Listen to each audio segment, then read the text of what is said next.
Cuento Niño, el canal de cuentos para todas las edades donde se aprenden valores y te ayuda a reflexionar. Disfruta de nuestro siguiente cuento.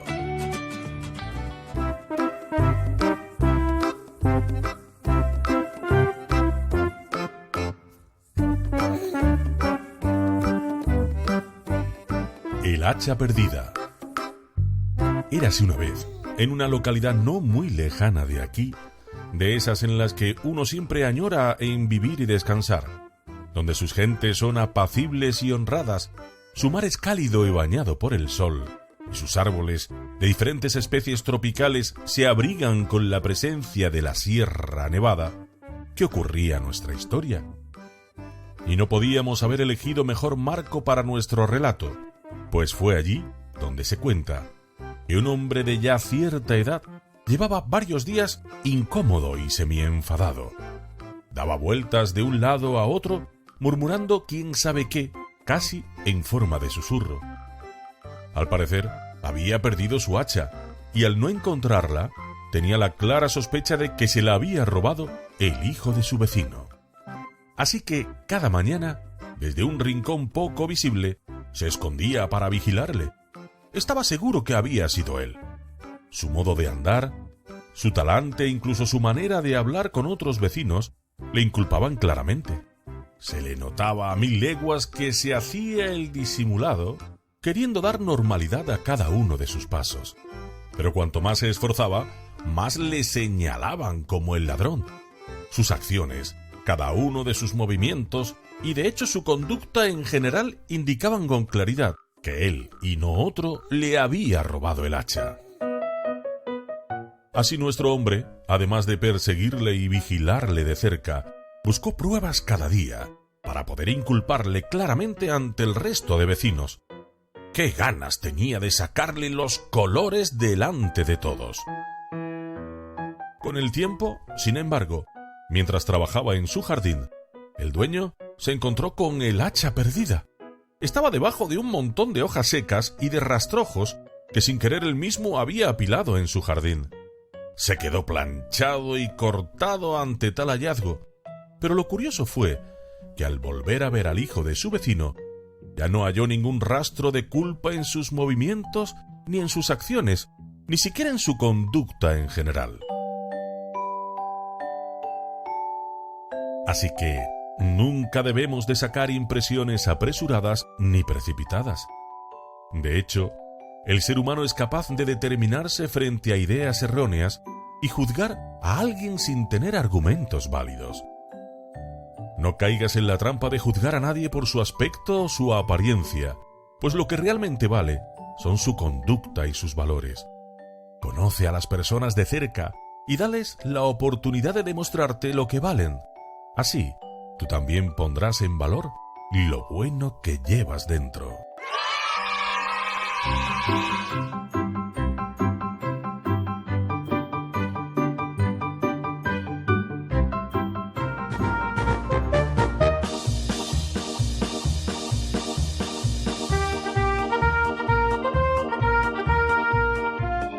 Ratón de campo y ratón de ciudad.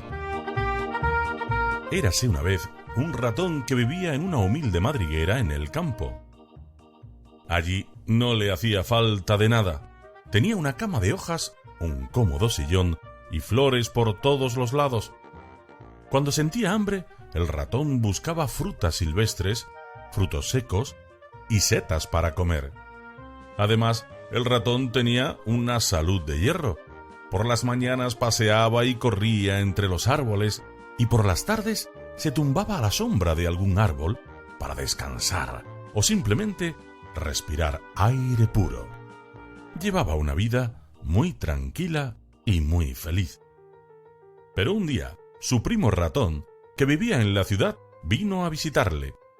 El ratón de campo le invitó a comer sopa de hierbas, pero al ratón de la ciudad, acostumbrado a comer comidas más refinadas, no le gustó. Y además, no se habituó a la vida de campo.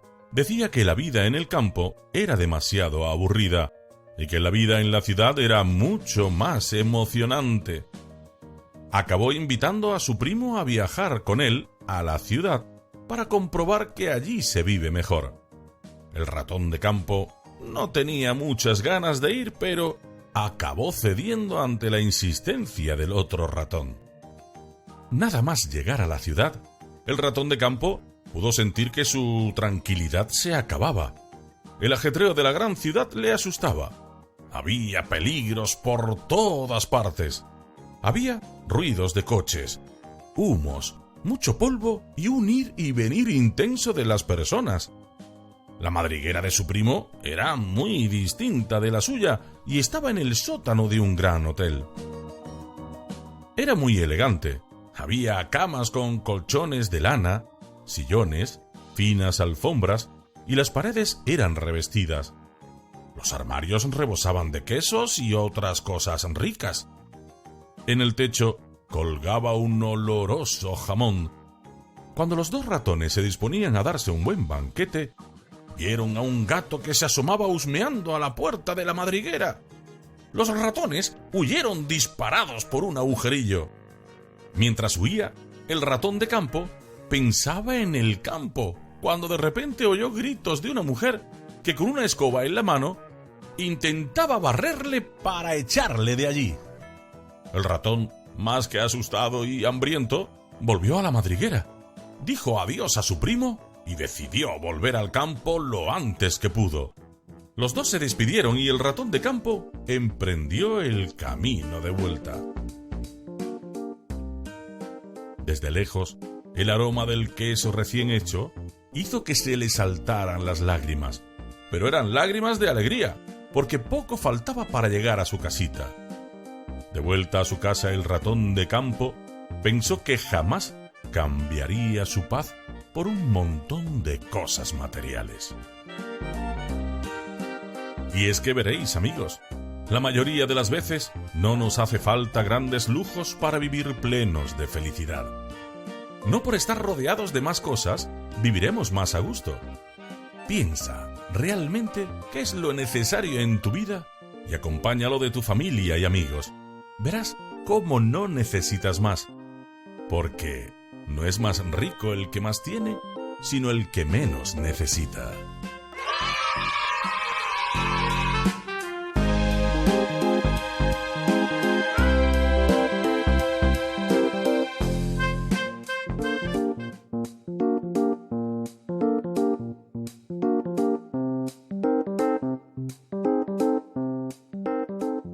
El saco de carbón. Un día, Mariluz entró a su casa enfurecida y gritando muy molesta. Su padre la llamó rápidamente para saber qué es lo que ocurría, y ella se giró de forma irritada y le dijo: «Papá, te juro que tengo mucha rabia. Marisol no debió hacerme lo que me hizo esta mañana. Por eso le deseo todo el mal del mundo. Tengo ganas de... Su padre, un hombre simple, pero lleno de sabiduría, escuchaba con calma a la hija, quien continuaba diciendo: «Imagínate que la estúpida de Marisol me humilló frente a mis amigos. No acepto eso. Ojalá que se enfermara para que no pudiera ir más a la escuela». El padre siguió escuchando sin decir nada y se dirigió hacia una esquina del garaje de la casa. Allí tomó un saco lleno de carbón, el cual llevó hasta el final del jardín. Una vez allí, le propuso: «Mira, ¿ves aquella camisa blanca que está en el tendedero? Hazte la idea que es tu amiga, y cada pedazo de carbón que hay en esta bolsa es un mal pensamiento que va dirigido hacia ella. Tírale todo el carbón que hay en el saco, hasta el último pedazo, y así te desahogas. Después, si quieres, yo regreso para ver cómo va todo». La niña lo tomó como un juego y comenzó a lanzar los carbones, pero como el tendedero quedaba algo alejado, pocos de ellos acertaban a la camisa. Pasado un rato, cuando el padre regresó, le preguntó: «Hija, ¿qué tal te sientes?» «Cansada pero alegre. Acerté algunos pedazos de carbón a la camisa». En ese instante, el padre tomó a la niña de la mano y le dijo: «Bueno, ven conmigo, quiero mostrarte algo. Así el padre se la llevó y la colocó frente a un espejo que le permitía ver todo su cuerpo. ¡Qué susto se llevó la niña! Mariluz estaba toda ennegrecida y sucia, apenas se le veían los dientes y los ojos, y en ese momento el padre le dijo: ¿Te das cuenta, hija? Como pudiste observar, la camisa quedó un poco sucia, pero no es comparable a lo sucia que has quedado tú. El mal que deseamos a otros se nos devuelve y multiplica en nosotros. Por más que queramos o podamos perturbar la vida de alguien con nuestros pensamientos, los residuos y la suciedad siempre queda en nosotros mismos. Y así es. Debes de tener mucho cuidado con tus pensamientos, porque ellos se transforman en palabras. Las palabras en acciones. Estas acciones suelen transformarse en hábitos, y estos serán los que moldeen tu carácter y por tanto tu destino. No dejes que el veneno de la ira se apodere de ti. Dialoga y expresa tu inconformismo con talante y paciencia. Seguro que al final llegas al entendimiento deseado y más feliz para todos.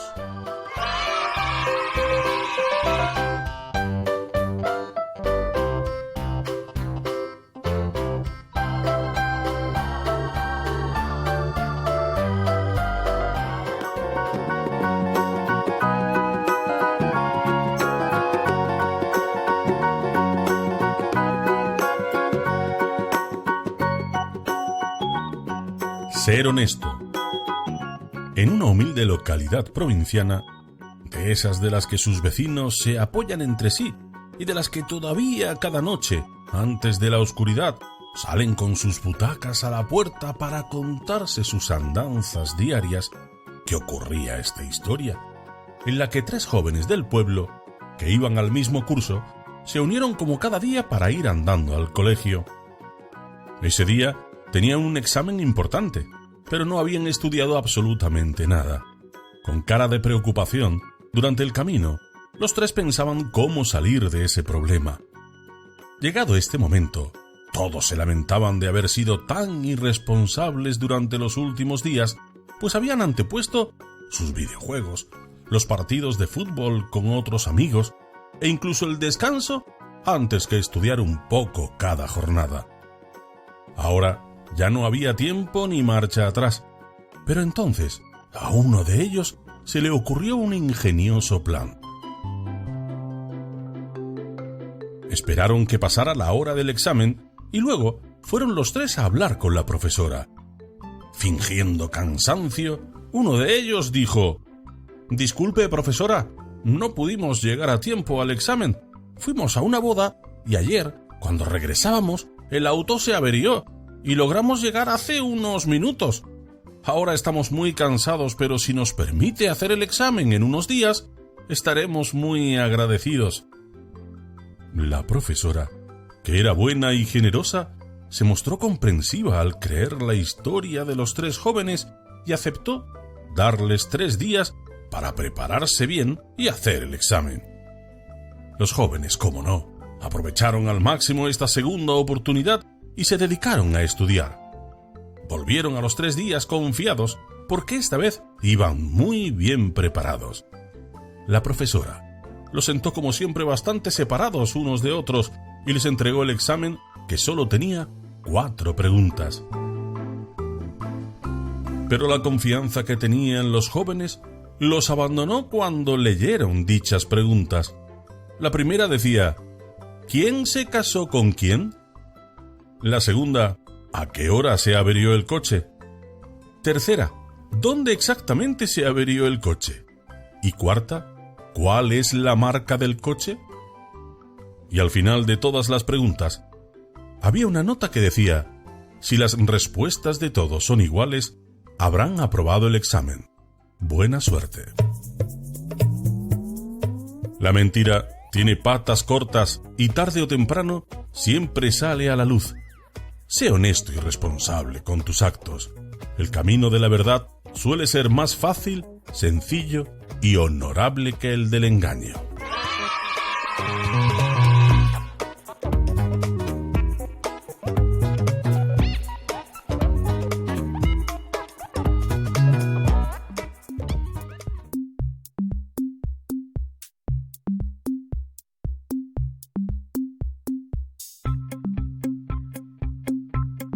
El buen capitán.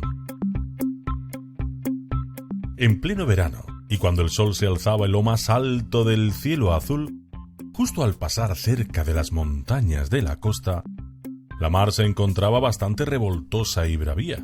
La bruma de las montañas había conseguido bajar y la visibilidad era muy precaria. El capitán de un enorme acorazado que por estas aguas navegaba recomendó a su tripulación permanecer alerta. «Por favor, informen inmediatamente de cualquier novedad», ordenó con seguridad el capitán a su segundo.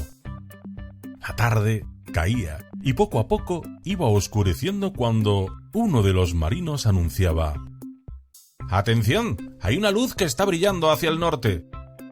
«¿Se está moviendo o está quieta?», preguntó el capitán. «Se está moviendo», respondió el segundo. El capitán llamó al encargado de las señales y le dijo: «Avísele a esa embarcación que si sigue en esa dirección está en grave riesgo de estrellarse contra nosotros. Aconséjele que vire 20 grados hacia el este». Como no hubo respuesta y la luz seguía acercándose, el capitán decidió encargarse personalmente de la situación y, aprovechando los fuertes megáfonos de su embarcación, dijo: «Atención, atención, habla el capitán de este gran acorazado. Le advertimos una vez más que cambie de curso o nos estrellaremos contra ustedes. Háganlo ahora», insistió el capitán con firmeza. Entonces, una voz tranquila y segura en la lejanía le respondía: «Aquí habla el subordinado Gutiérrez. Acorazado, cambie usted su rumbo 20 grados hacia el este». Al oír esto, el capitán enfureció por llevarle la contraria, y ya, salido de sus casillas y casi gritando, dijo: «Por última vez, marinero, este es un barco de guerra, y el que manda soy yo. Le digo que vire inmediatamente 20 grados hacia el este». Y la respuesta que recibió del subordinado Pérez fue: «Pues no creo que vaya a ser así, pues yo soy el faro, y sin duda alguna es usted el que debe cambiar el curso».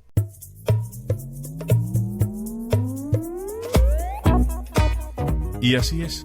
A veces queremos que los demás cambien y nos volvemos tercos sin dar un margen a otras posibilidades. Controlar una situación es dominar lo que depende de ti. Tú diriges tu barco.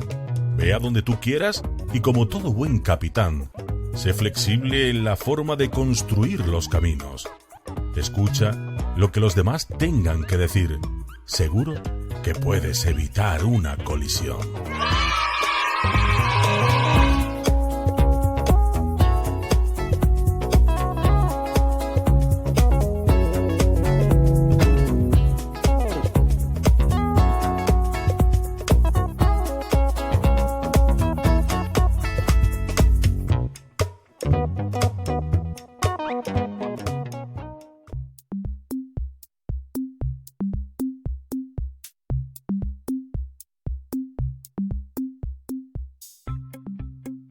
El príncipe feliz.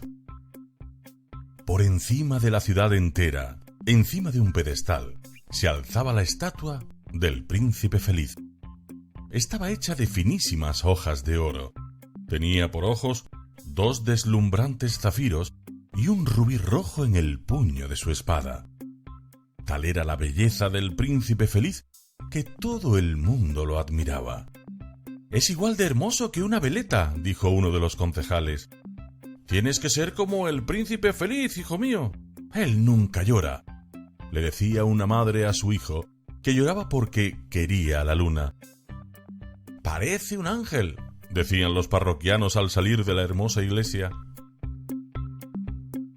Una noche llegó a la ciudad una golondrina que iba camino de Egipto.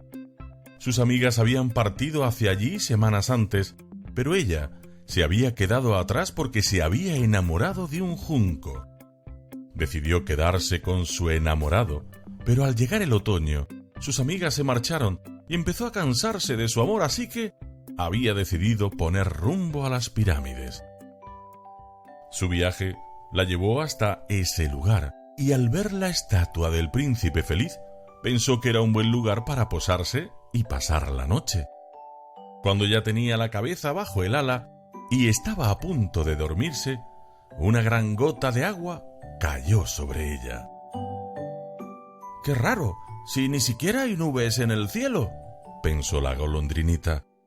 Pero entonces cayó una segunda gota y una tercera. Levantó la vista hacia arriba, y ¿cuál fue su sorpresa cuando vio que no era agua lo que caía, sino lágrimas, lágrimas del príncipe feliz? ¿Quién eres? Soy el príncipe feliz. Ah, ¿y entonces por qué lloras? Porque cuando estaba vivo, vivía en el palacio de la despreocupación y allí no existía el dolor. Pasaba mis días bailando y jugando en el jardín y era muy feliz. Por eso todos me llamaban el príncipe feliz. Había un gran muro alrededor del castillo y por eso nunca vi qué había detrás, aunque la verdad es que tampoco me preocupaba. Pero ahora que estoy aquí colocado, puedo verlo todo y veo la fealdad y la miseria de esta ciudad, y por eso mi corazón de plomo solo puede llorar. La golondrinita escuchaba atónita las palabras del príncipe. Mira, allí, en aquella callejuela, hay una casa en la que vive una pobre costurera, dijo el príncipe. Está muy delgada, y sus manos están ásperas y llenas de pinchazos de coser. A su lado hay un niño, su hijo, que está muy enfermo y por eso llora. Golondrinita, ¿podrías llevarle el rubí del puño de mi espada? Yo no puedo moverme de este pedestal. Lo siento, pero tengo que irme a Egipto. Mis amigas están allí y debo irme yo también. Por favor, golondrinita, quédate una noche conmigo y sé mi mensajera. Aunque la golondrina no le gustaban los niños, el príncipe le daba tanta pena que al final accedió. De modo que arrancó el gran rubí que tenía el príncipe feliz en la espada y lo dejó junto al dedal de la mujer. Al día siguiente, la golondrina le dijo al príncipe: «Me voy a Egipto esta misma noche. Mis amigas me esperan allí y mañana volarán hasta la segunda catarata. Pero, golondrinita, allí en aquella buhardilla vive un joven que intenta acabar una comedia. Pero el pobre no puede seguir escribiendo del frío y del hambre que tiene. Haz una cosa, coge uno de mis ojos hechos de zafiros y llévatelo. Podrá venderlo para comprar comida y leña». «Pero no puedo hacer eso». «Hazlo, por favor». La golondrina aceptó los deseos del príncipe y le llevó al muchacho el zafiro, quien se alegró muchísimo al verlo. Al día siguiente, la golondrina fue a despedirse de nuevo del príncipe. «Pero, golondrinita, ¿no te puedes quedar una sola noche más conmigo?» «Es invierno y pronto llegará la nieve. No puedo quedarme aquí. En Egipto el sol calienta fuerte y mis compañeras están construyendo sus nidos en el templo de Baalbek. Lo siento, pero tengo que marcharme, querido príncipe. Volveré a verte y te traeré piedras preciosas para que sustituyas las que ya no tienes. Te lo prometo». Pero allí en la plaza hay una joven vendedora de cerillas a las que se le han caído todas sus cerillas al suelo y ya no le sirven. La pobre también tiene frío y está llorando. Necesito que cojas mi otro ojo y se lo lleves, por favor. «Pero, príncipe, si hago eso, te quedarás ciego». «No importa. Haz lo que te pido, por favor». Así que la golondrina cogió su otro ojo y lo dejó junto a la niña para que ella pudiera comprarse cosas con él. La niña se marchó hacia su casa muy contenta. La golondrina así volvía junto al príncipe y le dijo que no se iría a Egipto, porque ahora que estaba ciego, él la necesitaba a su lado. «No, golondrinita, tú sí te debes de ir a Egipto». «No, príncipe, me quedaré contigo para siempre», contestó la golondrina y se quedó dormida junto a él. El príncipe le pidió a la golondrina que le contara todo lo que veía en la ciudad, incluida la miseria. Y ésta un día le contó que había visto a varios niños intentando calentarse bajo un puente, pasando hambre.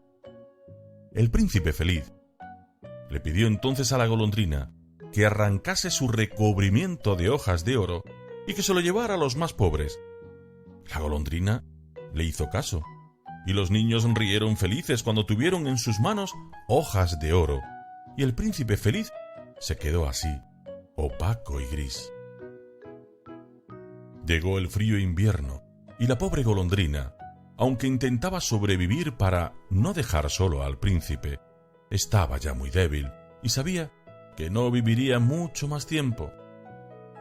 Se acercó al príncipe para despedirse de él, y cuando le dio un beso, sonó un crujido dentro de la estatua, como si el corazón de plomo del príncipe feliz se hubiese partido en dos. Al día siguiente, el alcalde y los concejales pasaron junto a la estatua y la observaron con asombro. «¡Qué andrajoso está el príncipe feliz! Parece un pordiosero, si hasta tiene un pájaro muerto a sus pies», decía el alcalde. De modo que quitaron la estatua y decidieron fundirla para hacer una estatua del alcalde. Estando precisamente en la fundición, alguien reparó en que el corazón de plomo del príncipe se resistía a fundirse, por lo que lo cogieron y lo tiraron al basurero. Pero allí tuvo la fortuna de encontrarse con la golondrina fallecida. Dios entonces mandó a uno de sus ángeles para que le trajera las dos cosas más preciosas que encontrara en esa ciudad, y curiosamente el ángel optó por el corazón de plomo y el pájaro muerto. «Has hecho bien», dijo Dios. «El pájaro cantará para siempre en mi jardín del paraíso, y esta estatua permanecerá inmortal en mi ciudad de oro». Y así finaliza nuestra historia del príncipe feliz. De él aprendemos grandes valores. Mira a tu alrededor como hacía nuestro príncipe. Sé bueno y piensa en las necesidades de los demás. Siempre encontrarás a alguien que necesita de tu ayuda. Seguro que tienes algo que aportar a su felicidad. Recuerda, el valor de la bondad es inmenso y siempre encontrará el camino para premiarte por pensar en los demás antes que en ti mismo.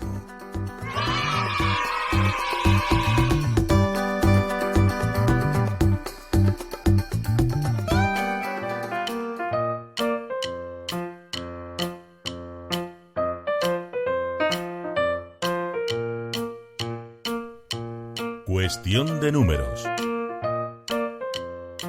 De entre todos los pueblos que Ferdinand visitó en sus viajes, había uno que especialmente era famoso porque a sus habitantes se les daban muy bien los números. Esa misma mañana, paseando por este hermoso y peculiar lugar, se dio cuenta de que en el pueblo no había ningún pozo.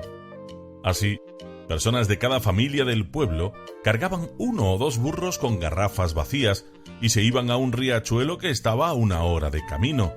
Llenaban las garrafas y las traían de vuelta al pueblo, lo que les llevaba otra hora más. ¿No sería mejor si tuvierais agua en el pueblo?, preguntó Ferdinand a uno de los granjeros. Por supuesto que sería mucho mejor.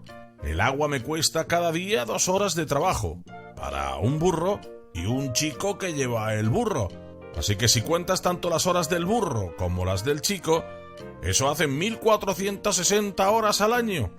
Si el burro y el chico estuvieran trabajando en el campo todo ese tiempo, yo podría, por ejemplo, plantar todo un campo de calabazas y cosechar 457 calabazas más al año, que al precio actual alcanzarían para comprar por lo menos una vaca y media. Bueno, veo que lo tiene todo bien calculado, dijo Ferdinand admirado. ¿Por qué entonces no construyen un canal para atraer el agua al río? Eso no es tan simple. En el camino hay una colina que deberíamos atravesar. Si pusiera a mi burro y a mi chico a construir un canal en vez de enviarlos por el agua, les llevaría 500 años si trabajasen 2 horas al día. Teniendo en cuenta que solo me quedan otros 30 años más de vida, mes más o mes menos, me es mucho más barato enviarles por el agua. Sí, pero ¿es que serías tú el único responsable de construir el canal? Sois muchas familias en el pueblo, dijo Ferdinand. Claro que sí. Hay 100 familias en el pueblo. Si cada familia enviase cada día 2 horas un burro y un chico, el canal estaría hecho en 5 años. Y si trabajasen 10 horas al día, estaría acabado en 1 año. Entonces, ¿por qué no se lo comenta usted a los vecinos y les sugiere que todos juntos construyan el canal? Pues mira, si yo tengo que hablar de cosas importantes con un vecino, tengo que invitarle primero a mi casa, ofrecerle té y azúcar, hablarles del tiempo, de la nueva cosecha, de su familia, de sus hijos, de sus hijas, de los nietos. Como somos 100 familias en el pueblo, tendría que hablar con 99 cabezas de familia. Estarás de acuerdo conmigo en que yo no puedo estar 99 días seguidos discutiendo con los vecinos. Mi granja se vendría abajo. Lo máximo que podría hacer sería invitar a un vecino a mi casa por semana. Así que, como 1 año tiene solo 52 semanas, eso significa que me llevaría casi 2 años para poder hablar con mis vecinos. Y conociendo a mis vecinos como les conozco, te aseguro que todos estarían de acuerdo con hacer llegar el agua al pueblo, porque todos ellos son buenos con los números. Vale, dijo Ferdinand.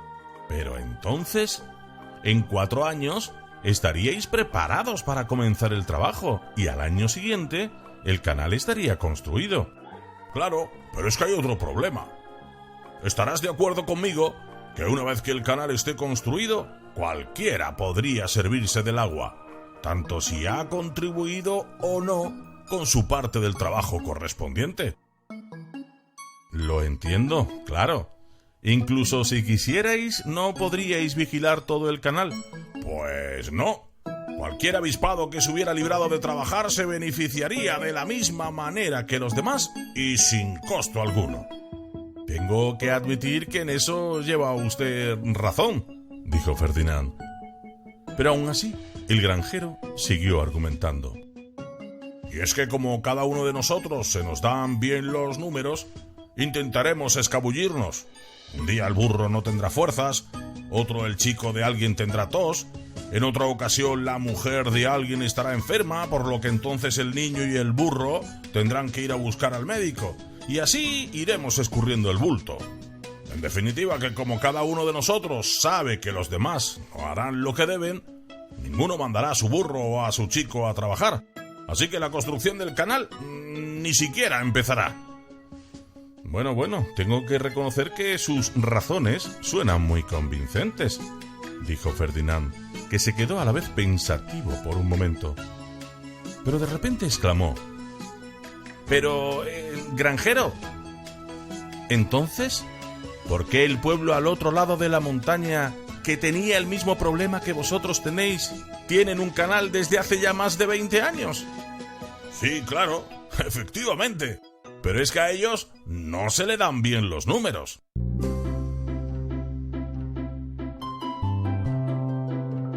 Pues sí, señor.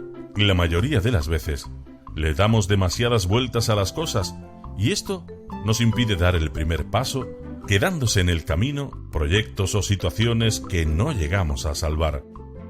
Piensa razonadamente y valora la situación y afronta valientemente aquello en lo que crees. Seguro que una vez que das el primer paso, encuentras en el camino la fuerza para sacarlo adelante. Si nunca das el primer paso, nunca avanzarás. Y si no lo das, puede siempre haber otra persona que lo dé por ti y te adelante.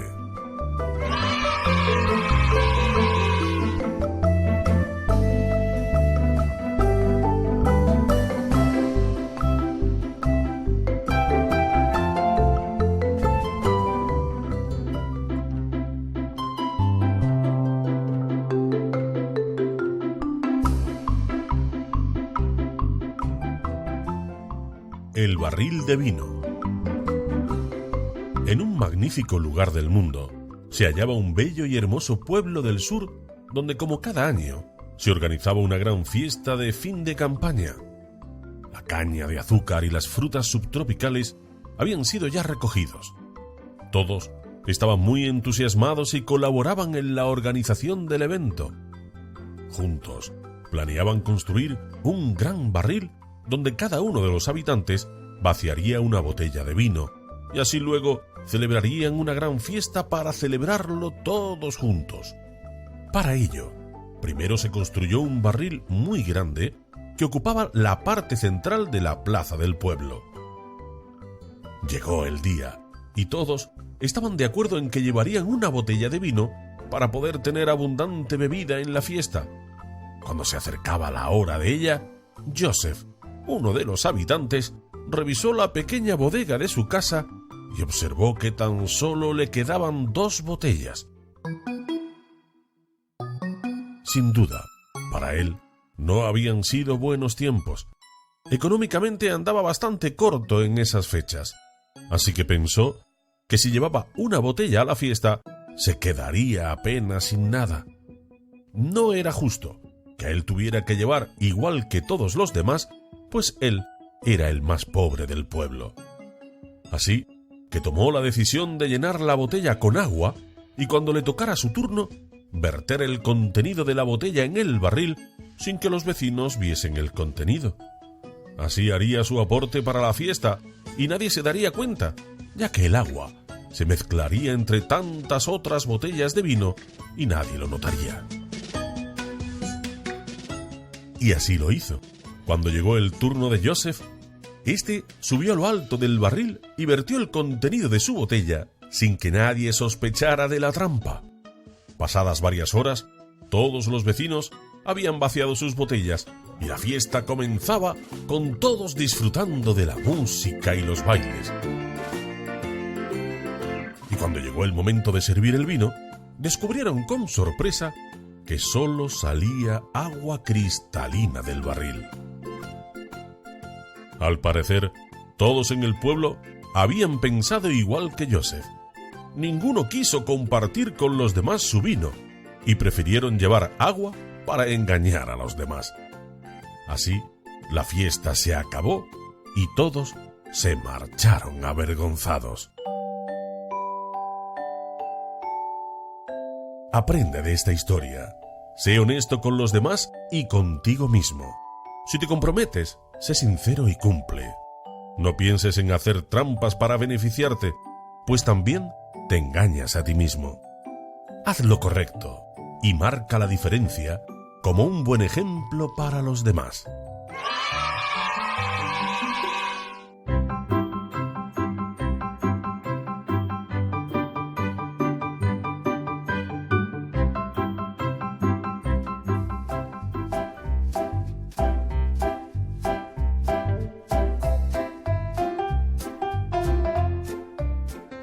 Exprimir la naranja. En una humilde ciudad, un profesor preocupado por el comportamiento de alguno de sus alumnos decidió reunirlos y charlar con varios de ellos. Para la exposición que quería hacerles, el profesor colocó una naranja encima de la mesa ante la sorpresa de los chicos, pues no sabían a qué venía esta historia. Al parecer, el profesor andaba molesto, pues los chicos llevaban varios días de mal comportamiento y también de peleas y malas palabras. Así el maestro abrió la conversación con uno de los jóvenes que estaban ya sentados. Si yo exprimiera esta naranja tan fuerte como pudiera, ¿qué podría salir? El chico Miró a la naranja como si estuviera un poco loco y dijo: ¡Jugo, por supuesto! ¿Crees que jugo de manzana podría salir de ella? No. ¿Cómo va a ser eso? ¿Y jugo de sandía? Tampoco, ¿cómo va a ser? ¿Qué saldría de ella entonces? Pues jugo de naranja, obviamente. ¿Por qué? ¿Porque cuando exprimo una naranja sale jugo de naranja?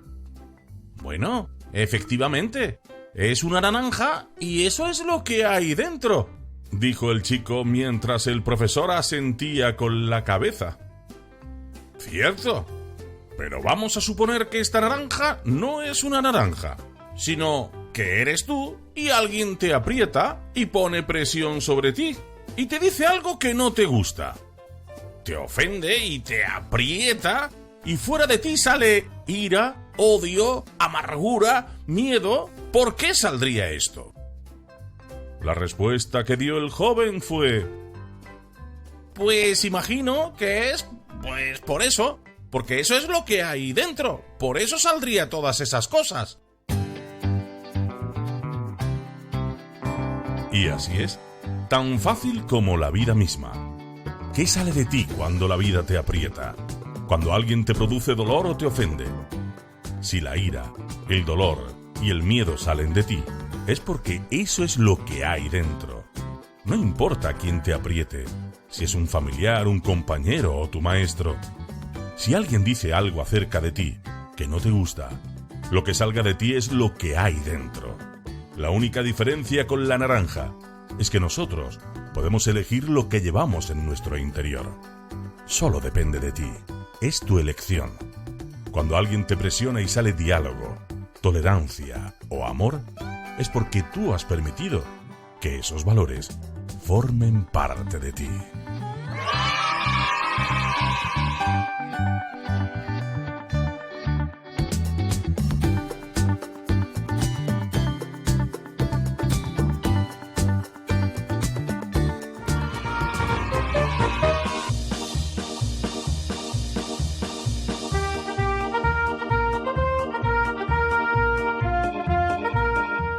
¿Quién sabe más?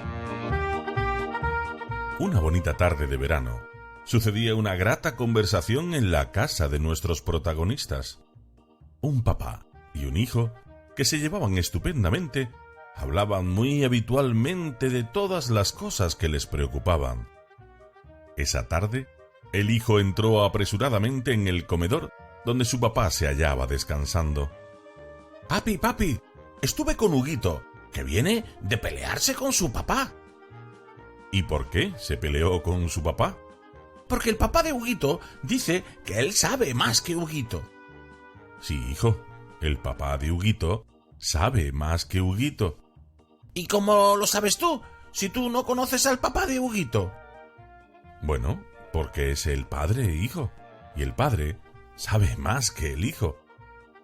¿Y por qué sabe más que el hijo? Bueno, porque es el papá. ¿Y eso qué tiene que ver? Bueno, hijo, el papá ha vivido más años, ha leído más, ha estudiado más, entonces sabe más que el hijo.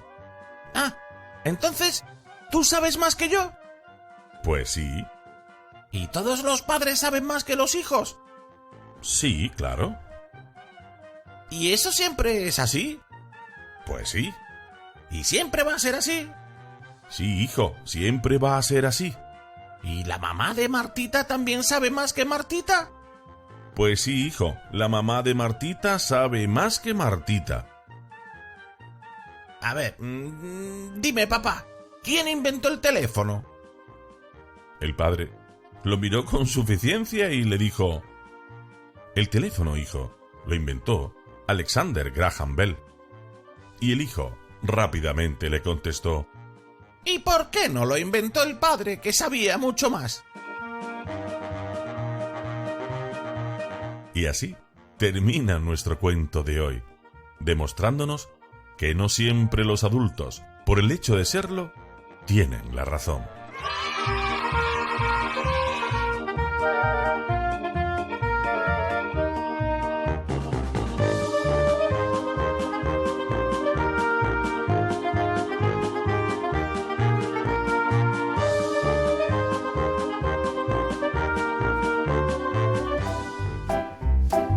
Y eso es todo por hoy. Espero que te haya gustado nuestro cuento y aprendas mucho de él. Suscríbete a nuestro canal. Aquí encontrarás todas las historias de Cuento Niño. Pero si quieres más, también puedes visitar nuestra página web cuentoniño.com. Pronto, muchos más. Gracias y hasta la próxima. Adiós.